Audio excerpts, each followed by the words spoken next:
Boker Tov les filles, Moadim les Simcha, j'espère que vous allez bien. Alors aujourd'hui, vous m'avez demandé de bosser un petit peu sur la tfila du Shmona Esrei, sur les Amida, sur l'opportunité 3 fois par jour d'ouvrir une lettre personnelle à Hachem, de profiter de ce mifgash prati, de cette rencontre personnelle avec Hachem, qui est une opportunité grandiose, immense si on sait bien l'utiliser.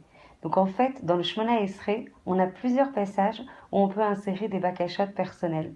Il y a des possibilités d'insérer des demandes d'aide dans tous les domaines, qu'ils soient matériels ou qu'ils soient spirituels, qu'ils soient personnels ou qu'ils soient communautaires. Donc pour ceux aussi qui veulent prier pour le bien des autres, il y a des véritables occasions énormes, grandioses, en or, qui sont accessibles donc du coup 3 fois par jour. Alors les endroits appropriés pour les demandes personnelles, il y a plusieurs endroits. Il y a dans les bénédictions intermédiaires, et bien sûr on va les détailler. Il y a la bracha de Shomea Tefila, qui écoute la Tefila. Et aussi une troisième opportunité, c'est lorsqu'on aborde le passage de Elokai Netzor. Alors il y a des halachot évidemment spécifiques pour pouvoir intégrer ces bakashot personnels, et on va les étudier aujourd'hui avec l'aide d'Hachem. Donc pour les bénédictions intermédiaires, c'est la partie du Shmona Esrei qui commence par Ata Chonen le Adam Da'at. C'est la bénédiction où on demande à Hachem de nous accorder la sagesse et qui va se terminer par Tzemach David, qui va faire référence donc à la période messianique où Hachem il va nous octroyer la délivrance Be'ezrat Hachem, Bekarov, Bimera Beyamenu. Le Shulchan Aruch statue qu'il est permis d'ajouter une requête personnelle brève dans tous ces endroits, dans toutes les bénédictions intermédiaires qui sont entre Atachonen et l'endroit où on dit Elokai Netzor. Donc dans tout ce passage, on peut intégrer des bakashot personnels. On peut par exemple aussi demander de la refoua shelema pour un malade dans la bénédiction Refaenu. On peut aussi, quand on voit que le peuple juif est persécuté et en souffrance, on peut intégrer aussi dans la bracha Re'ena be'onienu, s'il te plaît, regarde notre souffrance. On peut aussi intégrer des bakashot brèves et personnelles et pour le Ham Israël. On peut aussi intégrer une demande de tchouva. On doit tous faire tchouva, quel que soit le niveau dans lequel on s'inscrit. L'essentiel est de ne pas stagner. Donc on va demander de Hashivenu. Dans la bracha Hashivenu, c'est pour demander la tchouva qui nous aide à réaliser une tchouva shlema, lishma. Et on peut évidemment prier pour quelqu'un qui traverse une crise rouchanite, spirituelle, et prier pour qu'il fasse tchouva.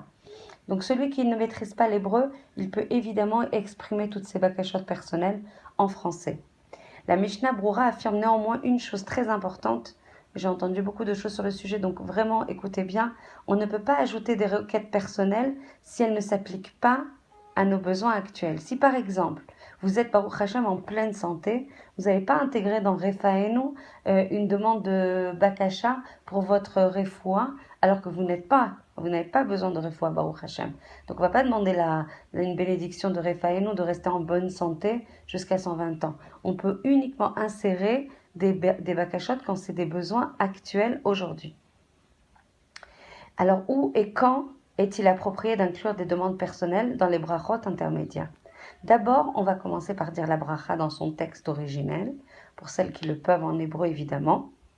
Essayez le plus possible de faire en hébreu. Si vous pouvez pas, c'est énorme également de le faire en français. Mais en tout cas, la Mishnah Broura préconise de lire le texte dans son texte original, qui parle du sujet concerné. Et après, évidemment, on peut rajouter ses propres requêtes. Celui qui souhaite qu'Hachem lui accorde par exemple la connaissance à quelqu'un, donc du coup, il devra par exemple commencer par sa bracha par Atachonen le Adam Da'at. Et si l'on prie pour ses propres besoins ou pour un ami malade par exemple, on devra continuer à parler à la première personne. On va pas dire il te demande, le malade X te demande, je prie pour le malade, donc je continue à parler à la première personne. Celui qui émet une requête pour l'ensemble du peuple juif devra la formuler par contre au pluriel et l'inclure à la fin de la bracha avant les mots Baruch Ata Hashem. Il devra inclure les bakashot au pluriel pour le Ham Israël. Pour la bracha Shomea Tefila, on peut mentionner n'importe quelle requête. Vous pouvez y aller. dans tous les domaines, que ce soit pour la refoua, pour la tchouva, pour le da'at, tous les domaines, dans Shomer Tefila, c'est une bracha générale où vous pouvez tout intégrer. On peut y demander assistance pour le présent aussi bien que le futur dans Shomer Tefila, mais par contre on devrait être extrêmement concis, précis, bref. On ne peut pas s'étaler pendant des heures non plus. Elokai Netzor, cette prière que l'on dit à la fin du Shmona Esrei, a été composée par Mor, le fils de Ravina. C'est sans doute le meilleur endroit pour inclure des prières les plus sincères à l'intention de ceux qui ont besoin d'aide de la part d'Hachem. Elokai Netzor, c'est énorme, ça a un impact énorme, mais il faut vraiment, vraiment être très sincère à ce moment-là. D'après la Mishnah Brura, cette bracha de l'Elokai Netzor est préférable, à plus de portée que la bénédiction de Shomer Tefila pour mentionner une requête individuelle lorsqu'on prie notamment avec un minyan. Donc si vous voulez intégrer une bakasha personnelle, il vaut mieux le faire à Elokai Netzor que à Shomer Tefila. Comme elle est dite après qu'on ait terminé les 18 brachot de la Tefila, alors on sera en mesure aussi de répondre au Kaddish et la Kedusha si nécessaire. Quand on ajoute des requêtes personnelles à la prière, quand ça c'est pour d'autres personnes, en fait on découvre dans chaque occasion des opportunités de prier de nouveau. La prière alors nous donne l'opportunité de s'exprimer, de se libérer, de soulager son cœur, de s'épancher et de renforcer encore plus le lien d'amour qui doit nous relier avec le Ham Israël, mais aussi avec Hachem. Donc n'hésitez pas à profiter de toutes ces opportunités pour le faire. La tefila, c'est l'opportunité de mettre Hachem au cœur de nos vies. L'étude en général, on intègre la possibilité de la pensée d'Hachem à l'intérieur et du coup on se sanctifie et du coup on grandit et du coup on a plus de connaissances et on a plus du coup une mécanique pour appliquer. La tefila, c'est aussi beaucoup de bakashot personnels, mais c'est aussi une opportunité énorme, immense de remercier Hachem, de le combler de gratitude, de notre gratitude, de notre joie d'exister, de pouvoir se réaliser, de réaliser notre potentiel. Donc finalement, on met Hachem au centre.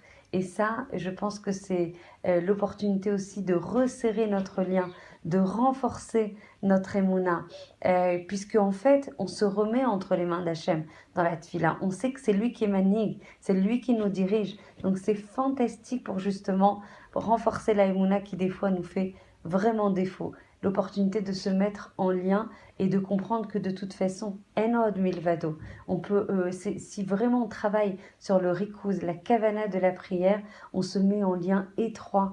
Et il n'y a rien de plus beau que de resserrer nos liens chaque jour, de les revivifier, de les redynamiser, de les reconstruire mechadash de nouveau, de façon à ce que on soit libéré en fait de combien de dagot on peut avoir dans la journée, combien d'inquiétudes on peut avoir et dans plusieurs domaines. Essayez chaque jour un petit peu. Alors vous me dites toutes que vous êtes très occupées et c'est normal, c'est les fêtes, on est occupé avec nos familles et c'est une véritable mitzvah d'être en joie et de s'occuper de ses enfants, etc. Mais des fois une dizaine de minutes pour étudier un passage de la tefila et de comprendre de quoi on parle. Mais je vous assure, vous allez être transporté de joie quand vous allez le réciter. Vous allez toucher au etsem de la tefila, à l'essence même de la tefila.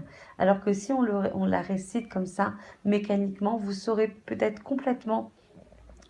réalisé votre avoda, mais si vous ne l'avez pas intégré, on dit qu'en fait, la avodat Hashem se situe dans le moach, dans le cerveau, dans le cœur, dans le lèvre et dans le kaved. Parce que souvent je dis dans vos tripes, c'est ça, dans le foie. Donc intrinsèquement, vous devez réaliser ce que vous êtes en train de dire. Si vous l'étudiez pas, prenez, au lieu de faire une sikha au téléphone avec quelqu'un, etc., fermez les portes 10 minutes, préparez des jouets pour vos enfants, ou quand vous sortez dans la voiture, vous avez l'opportunité aussi, quand vous allez au tioul, d'écouter ou d'écouter un cours sur la tefila. Essayez de prendre du temps pour comprendre ce que vous êtes en train de dire. Chaque jour, un petit peu plus. Chaque jour, 2-3 lignes. Allez, on va venir en amoindrir un peu le besoin. Mais vous allez voir, la prière, ça va être vous allez l'attendre. Vous allez l'attendre avec joie, la prière. L'opportunité de vous lier avec Hachem. Quand on a quelqu'un qu'on affectionne, avec qui on va être en lien, on ne veut que lui parler. On veut rentrer en contact avec lui. Pas parce qu'on a des bakashot à lui demander, mais bien parce que c'est délicieux d'être en contact avec notre Créateur et notre Roi et notre Père. Alors voilà, c'est vrai que c'était un cours un peu différent puisqu'il y avait des moments un peu de halachot, mais j'espère que ça vous aidera justement à bien savoir où est-ce que vous pouvez insérer des bakashot, où est-ce qu'on ne peut pas le faire et de l'utiliser à bon escient. Mais n'oubliez pas, l'essentiel de la tfila, c'est de louer et de remercier Hachem et de rentrer en lien le plus profond, le plus proche avec Hachem. Je vous embrasse très fort et je vous retrouve demain. Mechila pour le retard. J'ai fait une petite grasse matinée qui m'a permis un petit peu de ressourcer et de reprendre des forces. Je vous embrasse très très fort. À demain, Bezrat Hachem.